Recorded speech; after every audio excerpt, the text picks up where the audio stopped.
Kembali lagi bersama saya Agung Diah Armayanti di channel YouTube saya. Pada kesempatan kali ini saya akan membawakan materi terkait keterampilan bertanya dan juga membuka serta menutup kegiatan pembelajaran. Kita langsung saja untuk keterampilan bertanya. Keterampilan bertanya merupakan suatu kegiatan dalam proses pembelajaran untuk meningkatkan kemampuan siswa berpikir dan memperoleh pengetahuan yang lebih baik. Adapun tujuan dari keterampilan bertanya yaitu yang pertama ada merangsang dan meningkatkan kemampuan berpikir. Yang kedua, memotivasi siswa agar terlibat dalam interaksi. Yang ketiga, melatih siswa berpikir divergen. Yang selanjutnya yaitu melatih kemampuan mengutarakan pendapat. Dan yang terakhir mencapai tujuan belajar. Kita bahas satu-satu tujuan ini. Yang pertama yaitu merangsang dan meningkatkan kemampuan berpikir siswa.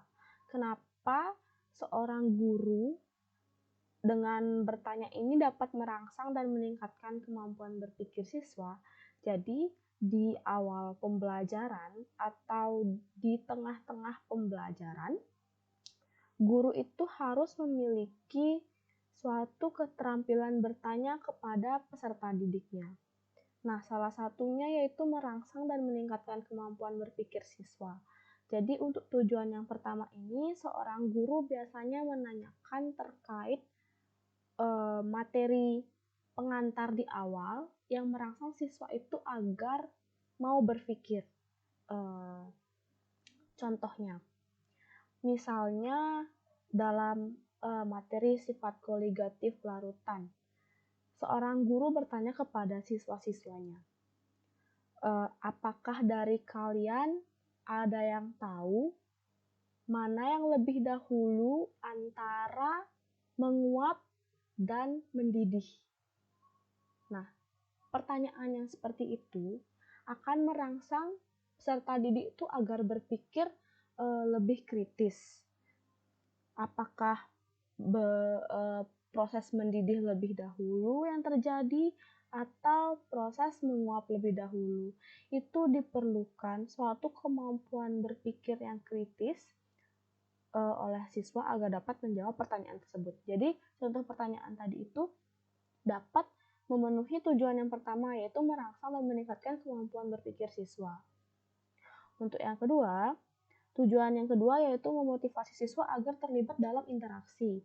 Nah, proses pembelajaran yang aktif dan baik itu merupakan suatu proses yang berjalan itu dua arah atau interaktif. Tidak hanya guru saja yang berceramah tapi siswanya pasif. Tapi dalam hal ini agar suatu kegiatan pembelajaran itu lebih hidup, seorang guru itu harus bisa membuat siswanya itu lebih terlibat dalam interaksi pembelajaran. Jadi tak jarang juga guru akan menanyakan suatu pertanyaan yang dapat memotivasi siswa agar terlibat dalam interaksi. Biasanya seorang guru contohnya akan bertanya seperti ini atau bisa menunjuk siswanya atau bertanya secara keseluruhan terkait materi sifat koligatif misalnya. Nah, jadi setelah diketahui apa itu sifat koligatif, apakah dari kalian ada yang bisa menyebutkan salah satu contoh sifat koligatif dalam kehidupan sehari-hari? Nah, jadi pertanyaan seperti itu akan membuat siswa itu ada rasa ingin menjawabnya. Nah, cara yang baik agar siswa itu tidak malu-malu untuk menjawab pertanyaan tersebut adalah dengan cara bertanya secara ramah. Memberikan keramahan kepada siswa itu dapat mendorong motivasi siswa agar mau belajar. Apabila seorang guru bertanya dengan nada yang tidak enak, dengan raut wajah yang tidak bersahabat, maka siswa juga enggan untuk mau menjawab pertanyaan tersebut. Jadi, seorang guru itu harus bertanya juga kuncinya dengan ramah, dengan jelas, dan singkat. Seperti tadi itu pertanyaannya, saya ulang. Apakah dari kalian ada yang bisa menyebutkan salah satu contoh dari penggunaan sifat koligatif larutan di kehidupan sehari-hari? Nah, itu. Jadi siswa itu dia punya motivasi untuk menjawab pertanyaan tersebut karena gurunya bertanya dengan ramah dan juga aura yang bersahabat. Itu dapat meningkatkan motivasi siswa dan juga siswa akan terlibat dalam proses pembelajaran. Jadi mereka tidak akan pasif, tidak hanya diam-diam saja, hanya guru yang berbicara. Yang ketiga itu melatih siswa berpikir divergen. Divergen itu kebalikannya konvergen. Konvergen itu hanya terpusat pada satu sisi, sedangkan divergen itu lebih meluas. Sebenarnya untuk tujuan yang ketiga ini bisa juga disandingkan dengan tujuan yang pertama, melatih kemampuan atau meningkatkan kemampuan berpikir.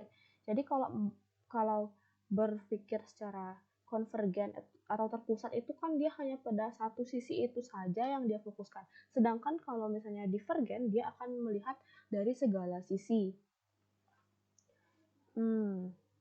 Contoh pertanyaannya bisa seperti tadi yang tentang sifat koligatif itu, bagaimana cara mengarahkan siswa supaya berpikirnya itu tidak hanya dari satu sisi saja, tidak hanya fokus pada satu sisi, tetapi supaya bisa siswa itu berpikir dari dan melihat peristiwa itu dari segala macam sisi. Selanjutnya, yaitu pembahasan tentang melatih kemampuan mengutarakan pendapat.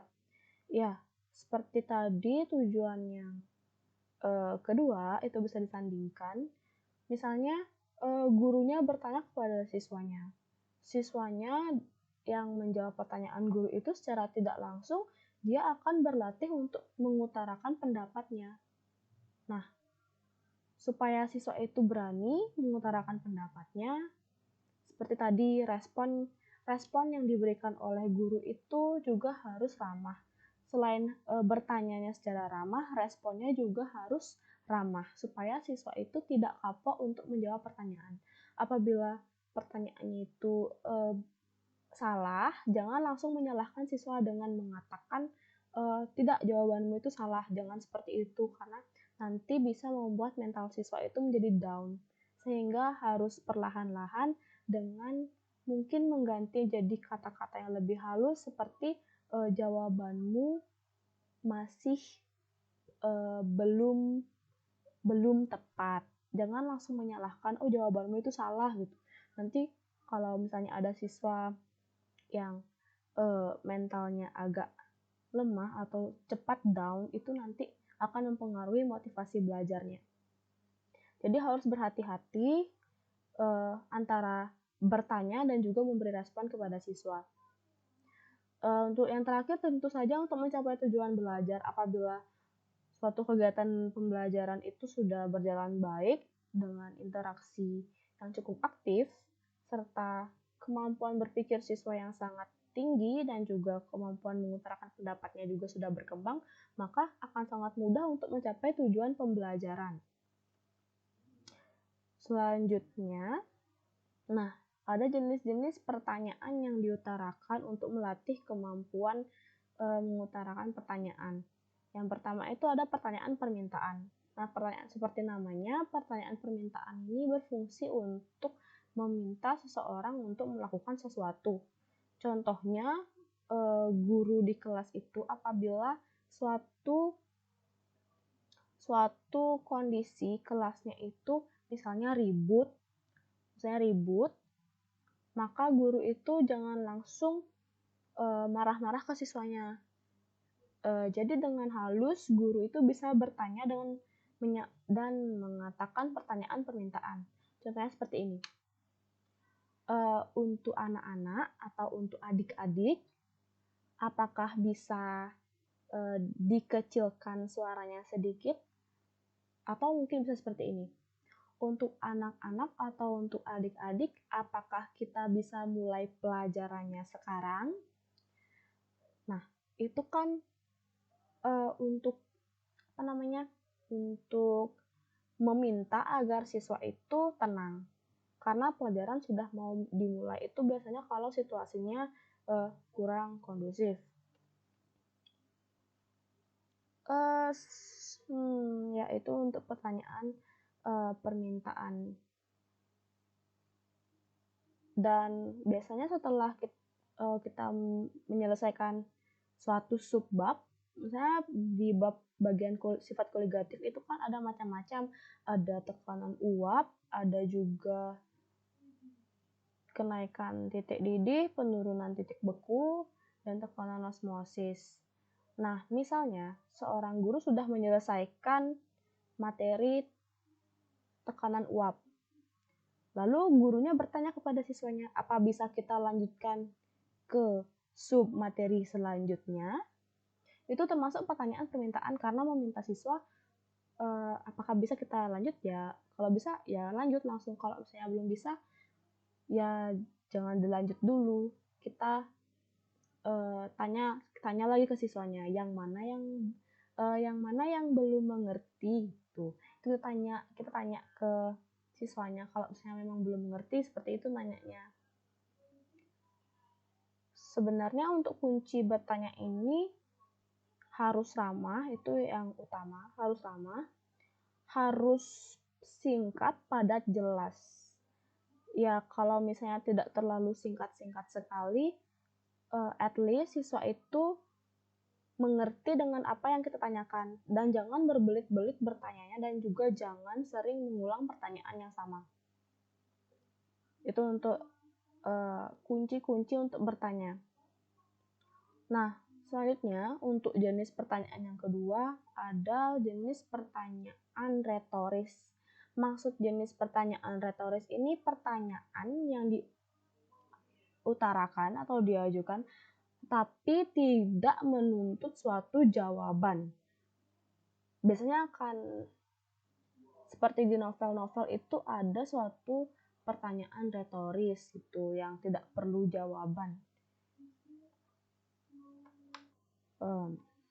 Oke, untuk pertanyaan retoris itu sebenarnya ada banyak dan agak jarang sih untuk dipakai. Pertanyaan retoris yang tidak perlu jawaban itu. Untuk selanjutnya ada pertanyaan yang sifatnya menuntun. Untuk pertanyaan yang sifatnya menuntun itu biasanya kita menanyakan suatu pertanyaan kepada siswa. Seperti tadi. Contohnya yang melatih kemampuan berpikir siswa yang mana lebih dulu antara menguap dan mendidih.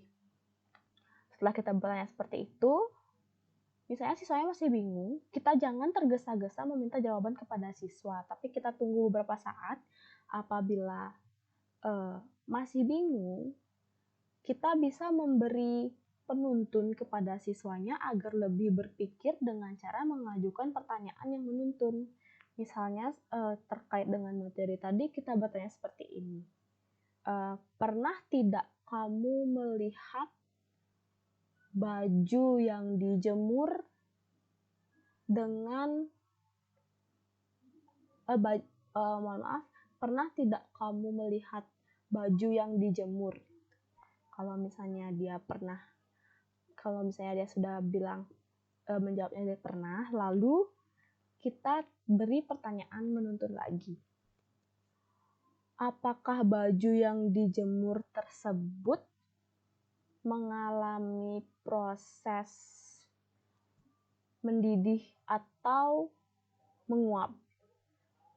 Setelah itu biarkan mereka berpikir supaya membentuk suatu konsep di kepalanya antara mana yang lebih dulu mendidih atau menguap. Seperti itu contoh dari pertanyaan yang menuntun, yaitu menuntun agar siswanya dapat berpikir lebih kritis apabila dia masih belum bisa menjawab pertanyaan yang sifatnya menggali informasi. Nah, untuk yang terakhir itu pertanyaan menggali informasi. Biasanya fungsinya untuk mengetahui tingkat pemahaman siswa, sehingga kita tahu siswa itu sampai mana sudah belajar terkait materi yang diberikan. Contohnya seperti tadi, yang masalah kemampuan berpikir itu. Contoh lainnya untuk menggali informasi, kita bisa menanyakan informasi terkait apakah siswa itu sudah belajar mengenai materi yang diberikan sebelum pertemuan hari itu. Misalnya pertanyaannya seperti ini, adik-adik atau anak-anak,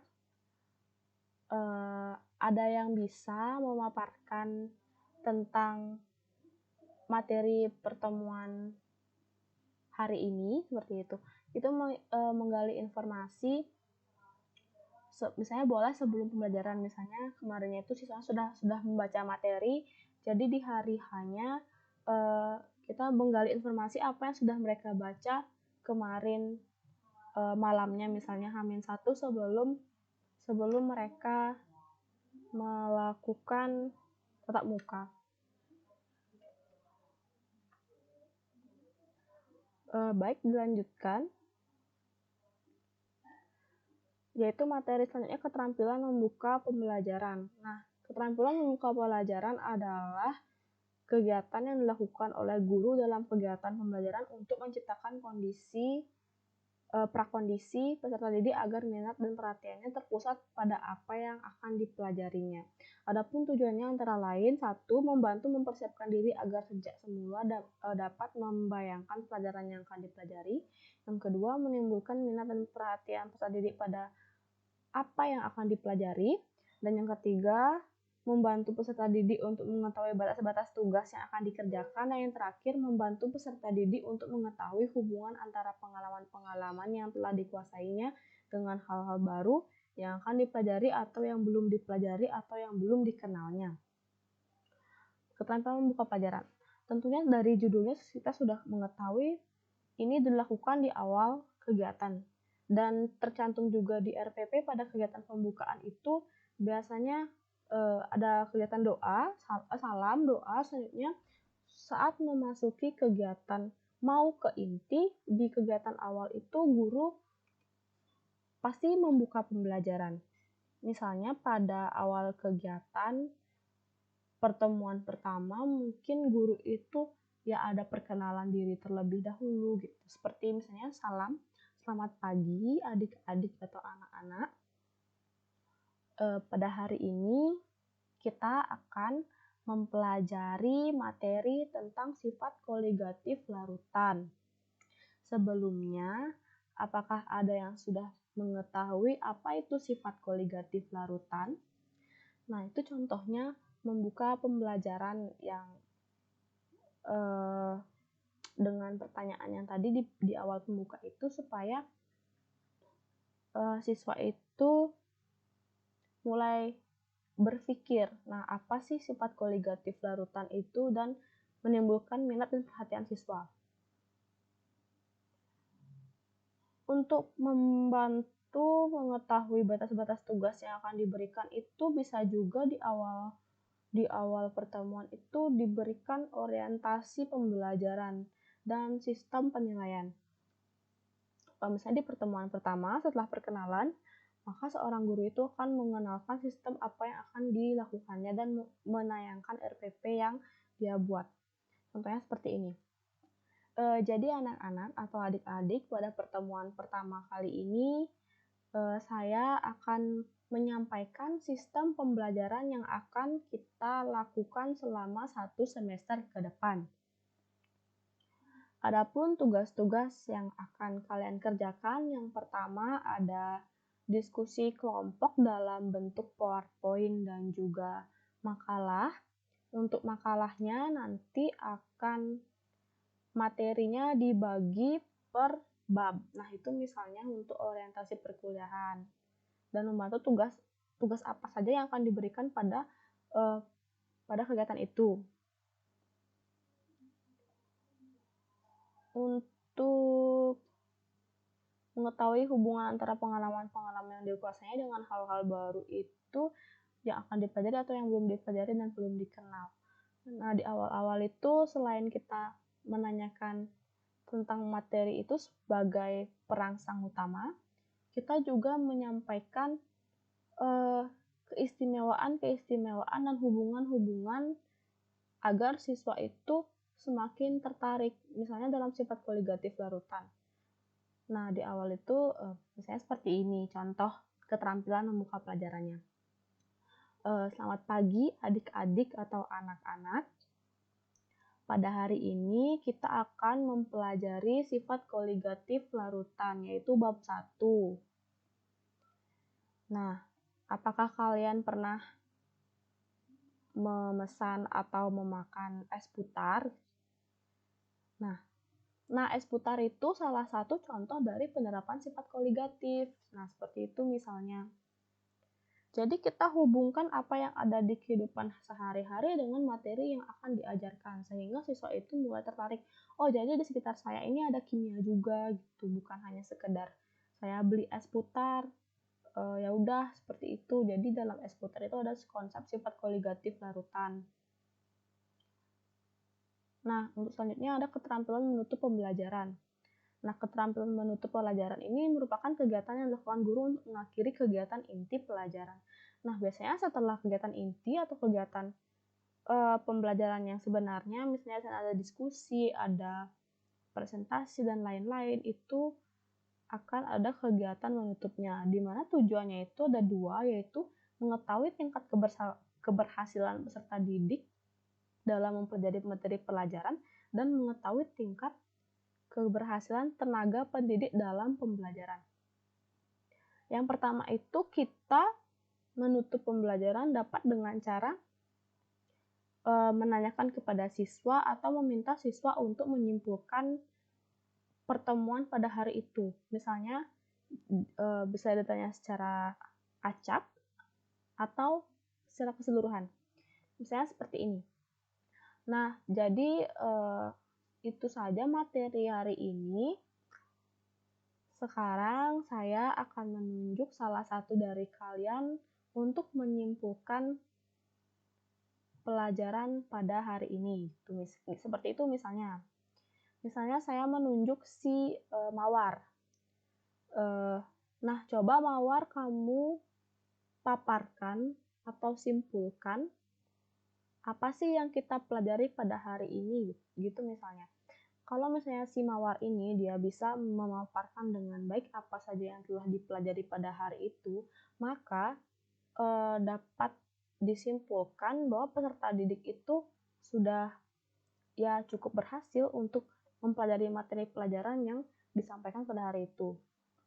Dan untuk pendidik juga, apabila siswanya itu yang ditunjuk atau yang dengan sukarela dapat menyampaikan kesimpulan materi pembelajaran pada hari itu, maka dapat dibilang juga tenaga pendidik itu berhasil dalam menyampaikan materinya.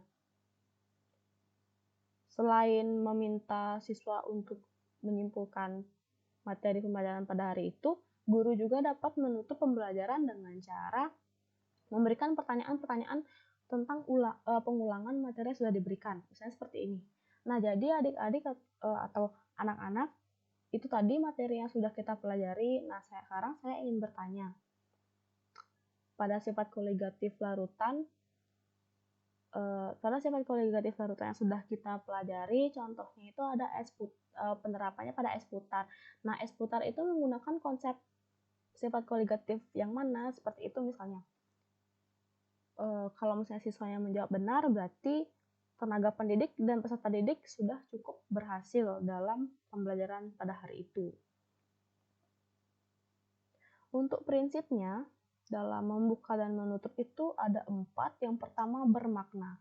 Nah, bermakna di sini maksudnya dalam membuka dan menutup pembelajaran itu harus maknanya itu sampai kepada peserta didik, bukan hanya sekedar membuka dan menutup ya sudah selesai gitu, harus sampai pesannya apa yang ingin disampaikan.